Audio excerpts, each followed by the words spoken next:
విషయం. మైసూరు బోండాలో మైసూరు లేనట్లే జగన్మోహన్ రెడ్డి గారి ప్రభుత్వంలో నెయ్యి లేదు. మరి మీరు మైసూరు బోండా గురించి అడగకుండా నెయ్యి గురించి ఎట్లా అడుగుతారని చెప్పేసి ఇప్పుడు ఎవరైనా వైసీపీ వాళ్ళు వచ్చి క్వశ్చన్ చేస్తే మన దగ్గర ఆన్సర్ లేదు.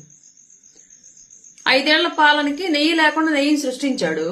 మన కర్మగాలు ఇంకొక 5 ఏళ్లు గనక ఇచ్చుంటే అవకాశం, పాలే లేకుండా పాలు కూడా క్రియేట్ చేసేవాడు. ఎలా అంటారేమో బహుశా.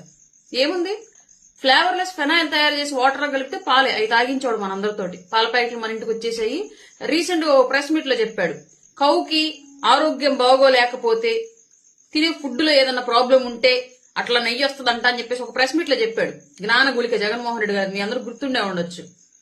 కర్మగాలి మళ్లీ గనక అధికారంలోకి వచ్చి ఉంటే ఫ్లేవర్లెస్ ఫెనాయిల్ ని క్రియేట్ చేసి వాటర్ లో కలిపి మన పాల ప్యాకెట్ లోపల సప్లై చేసి, అప్పుడు కూడా ఏంటి పాల ప్యాకెట్లు ఇట్లా ఉన్నాయని చెప్పేసి మనం క్వశ్చన్ చేసి చెప్పే ఆన్సర్ కూడా అలాగే ఉండేదేమో. డైరీలకు పాలు పోసేటువంటి బర్రెలు సరిగ్గా మేత తినట్లేదు, ఆరోగ్యం సరిగ్గా లేదు, లేదంటే ఏదో వైరస్ సోకింది, అందుకే రాష్ట్ర వ్యాప్తంగా ఇట్లాంటి పాలు వస్తున్నాయని చెప్పేసి క్రియేట్ చేసిండేవాడు జగన్మోహన్ రెడ్డి. ప్రాణాంతకమైనటువంటి కరోనా వైరస్ టైంలో కరోనా వైరస్ ని కట్టడి చేయడానికి శానిటైజేషన్ చాలా ఇంపార్టెంట్ అనే టైంలో అప్పుడు కూడా బ్లీచింగ్ పౌడర్ ని, పవర్ఫుల్ బ్లీచింగ్ పౌడర్ ని సప్లై చేయాల్సినటువంటి టైంలో ఒక నాయకులుగా ఉండి ఆ టైంలో కూడా ప్రజల ప్రాణాల కన్నా వాళ్ళ ఆదాయమే ఇంపార్టెంట్ అనుకుని దాంట్లో కూడా అవినీతి చేసి మైదా పిండి కలిపి చల్లి ఆ రోజు కరోనా వ్యాప్తి చెందడానికి రకరకాలుగా ప్రయత్నాలు చేసి కరోనా వ్యాప్తి చేశారు ఈ రాష్ట్రంలో వైసీపీ నాయకులు. అలాగే ఇవాళ కోట్లాది మంది, లక్షలు వేలు కాదు, కోట్లాది మంది, కేవలం ఆంధ్రప్రదేశ్ కాదు ప్రపంచ వ్యాప్తంగా ఉన్నటువంటి హిందువులు అత్యంత పరమ ప్రసాదంగా, పరమ పుణ్యక్షేత్రంగా, పరమ పవిత్రంగా భావించేటువంటి తిరుమల తిరుపతి దేవస్థానంలో ఇచ్చేటువంటి లడ్డూ ప్రసాదాన్ని కూడా నమ్మకాలను ఒమ్ము చేసేలాగా, విశ్వాసంలో విషం కలిపే విధంగా లడ్డూలో అట్లాంటి కల్తీ విషాన్ని కలిపాడు అంటే జగన్మోహన్ రెడ్డి అతను ఎంత సంఘ విద్రోహక శక్తి కింద ప్రవర్తించాడు గత 5 ఏళ్ల పాటు, ఎంత హిందూ మతానికి ఏ రకంగా తూట్లు పొడిచాడు గత 5 ఏళ్ల పాటు. అతను అభిమానించేటువంటి వాళ్ళు ఆలోచించండి క్లియర్లీ. ఆ భగవంతుడి జోలికి వెళ్ళాడు కాబట్టి ఆ భగవంతుడు పక్కన పెట్టేశాడు. మేము కూటమి వల్ల జగన్మోహన్ రెడ్డికి ఓటమి వచ్చిందని చెప్పేసి ఇప్పటి వరకు మనం భావిస్తున్నాం. కానీ ఈ సిట్ నివేదికలో 80% పామాయిల్, అలాగే 20% ఇతర కల్తీ రసాయనాలను కలిపి నెయ్యి తయారు చేసి అది ప్రసాదం లడ్డూల్లో వాడి తయారు చేశారని చెప్పేసి సిట్ నివేదిక వచ్చిన తర్వాత ఇప్పుడు అనిపిస్తోంది జగన్మోహన్ రెడ్డి ఓటమికి కూటమి కన్నా కూడా ఆ దేవదేవుడైనటువంటి వెంకటేశ్వరుడే ప్రధానమైనటువంటి కారణం. ఆయనే ఇతన్ని ఓడించాడు. ఇంకా రాష్ట్రంలో ఎట్లాంటి కల్తీలకు పాల్పడతాడో, ఇంకా ఎన్ని ఘోరాలకు పాల్పడతాడో, ఎంతమంది ప్రాణాలు తీస్తాడో, ఎంతమంది విశ్వాసాలను నాశనం చేస్తాడని చెప్పేసి ఆ దేవదేవుడే అతన్ని అధికారం నుంచి దించాడని చెప్పేసి ఇప్పుడు ఈ సిట్ నివేదిక వచ్చిన తర్వాత తెలుస్తోంది.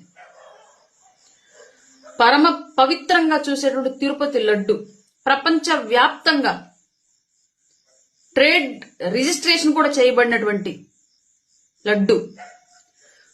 ఒక ఊర్లో ఒక భక్తుడు తిరుపతి వెళ్ళొస్తే పక్క ఊరు వాళ్ళు సైతం ప్రసాదం ఇస్తే బాగుండని చెప్పేసి అంత పవిత్రంగా ఎదురు చూసేటువంటి లడ్డూని కూడా అంత దారుణంగా కల్తీ చేశాడంటే, పామాయిల్ కొన్నారంటున్నారు. పామాయిల్లో కూడా ఏ పామాయిల్ కొన్నారో మనం ఇప్పుడు ఎక్కడ పడితే అక్కడ చూస్తా ఉన్నాం. కల్తీ పామాయిల్ తయారు చేయడం, జంతువుల యొక్క ఎముకలతోటి వాటిని ఉడికించి తీసినటువంటి ఆయిల్స్ ని పామాయిల్ రూపంలో కలిపి అమ్ముతున్నటువంటి సందర్భాలు కోకొల్లకు బయటపడ్డాయి. మాకు రీసెంట్ కోవిడ్ టైంలో చిలకలూరుపేటలో అట్లాంటి ఒక అరాచకం అనేది బయటపడింది. రీసెంట్ గా కూడా తెలంగాణలో బయటపడింది. ఇట్లాంటి అంశాలు ఎన్నో ఉన్నాయి. పామాయిల్ కొన్నటువంటి పామాయిల్లో కూడా శాకాహార పామాయిల్ కొన్నటువంటి గ్యారంటీ కూడా లేదు ఈ వైసీపీ ప్రభుత్వంలో.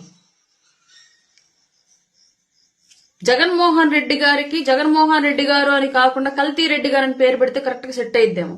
పైగా ఇంత దారుణానికి పాల్పడి హిందువుల మనోభావాలు దెబ్బతీసింది కాక అదే లడ్డును వైసీపీలో ఉన్నటువంటి హిందువులు కూడా తిన్నారు. అది కేవలం కూటమి నేతలుగా మేం మాత్రమే తినలేదు.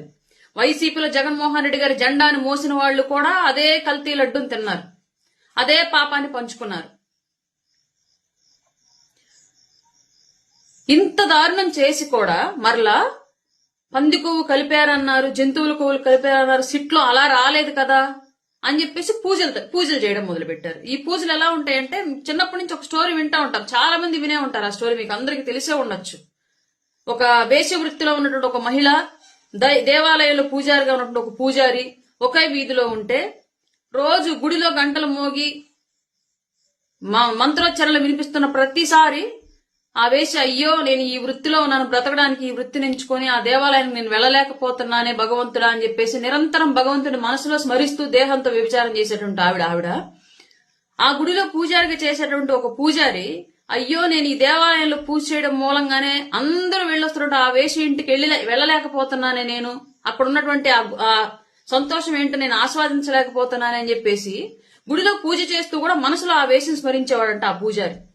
ఇద్దరు చనిపోయిన తర్వాత వేష వృత్తిలో ఉన్నవాడు స్వర్గానికి వెళ్ళింది, పూజారిగా నిరంతరము దైవ కార్యాలు చేసేటువంటి ఆ పూజారి మాత్రం నరకానికి వెళ్ళాడు.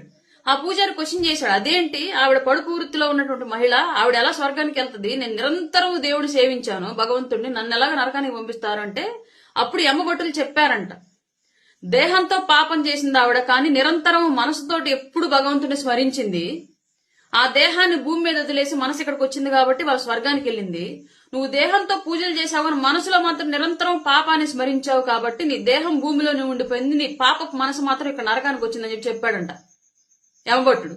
అట్లాగే వాళ్ళు వైసీపీ వాళ్ళు చేసింది కూడా అలాగే ఉంది. 5 ఏళ్ల పాటు కల్తీ చేసి భగవంతుడి ప్రసాదాన్ని నిరంతరము ఆదాయం కోసం మీ డబ్బు చూసుకున్నారు తప్ప ప్రజల మనోభావాల్ని మత విశ్వాసాలని అవమానించినటువంటి వైసీపీ పార్టీ వాళ్ళ గుడుల్లో పూజలు చేస్తుందా?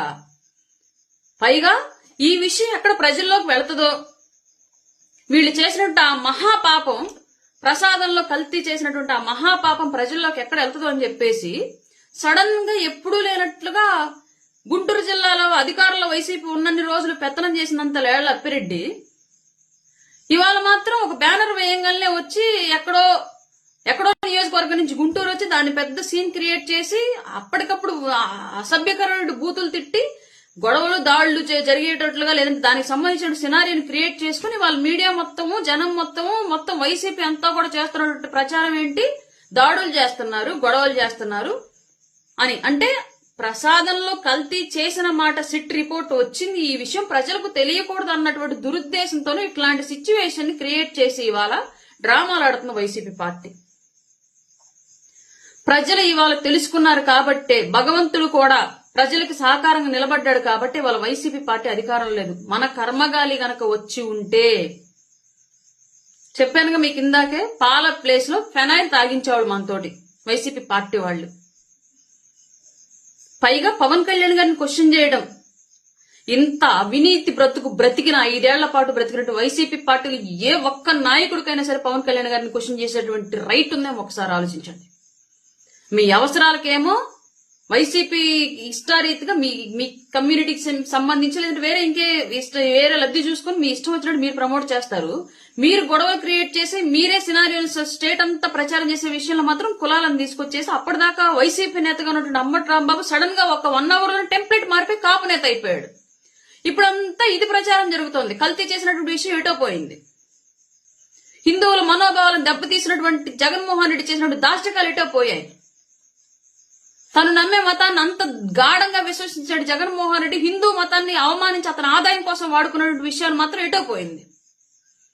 పరమ పవిత్రమైన హిందూ పుణ్యక్షేత్రంలో జరిగినటువంటి ఇంతటి కలుషితమైనటువంటి పాలన ఎక్కడికోపోయింది. ప్రతి ఇంట్లో, ప్రతి ఊర్లో, ప్రతి కుటుంబంలో తిన్న లడ్డు దగ్గరగా ప్రతి ఆంధ్రప్రదేశ్లో ప్రతి హిందూ కల్తీ తిన్నారు. క్యాన్సర్లు వచ్చినా జగన్మోహన్ రెడ్డికి అవసరం లే, మనోభావాలు దెబ్బతిన్నా జగన్మోహన్ రెడ్డికి అవసరం లే, మత విశ్వాసాలు దెబ్బతిన్నా జగన్మోహన్ రెడ్డికి అవసరం లే. జగన్మోహన్ రెడ్డికి కావాల్సింది కేవలం ఆదాయం, డబ్బు. ప్రజలు ఎలాగన్నా పోనివ్వండి. అందుకే ఆ భగవంతుడు చూస్తూ ఊరుకోలేదు.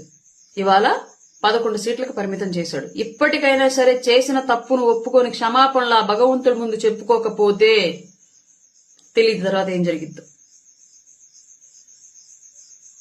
ప్రజలు కూడా ఇప్పటికైనా సరే ఎవరైతే ఇంకా వైసీపీ మాయలో ఉన్నారో వాళ్ళు బయటికి రండి. మీరు ఒక రాజకీయ నాయకుని కాదు సపోర్ట్ చేస్తోంది, ఒక రాజకీయ క్రిమినల్ సపోర్ట్ చేస్తున్నారు, ఒక కల్తీ క్రిమినల్ సపోర్ట్ చేస్తున్నారు. ఈ విషయం గమనించుకోండి ప్రతి ఒక్కరు కూడా. జై జనసేన, జై హింద్.